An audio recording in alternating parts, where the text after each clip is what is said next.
إن في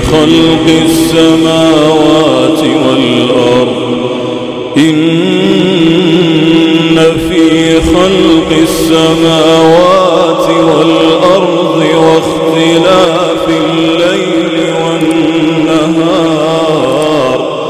لآيات لأولي الألباب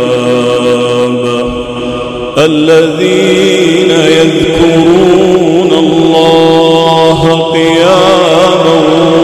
وقعودا وعلى جنوبهم ويتفكرون في خلق السماوات والأرض ربنا ما خلقت هذا باطلا سبحانك فقنا عذاب النار ربنا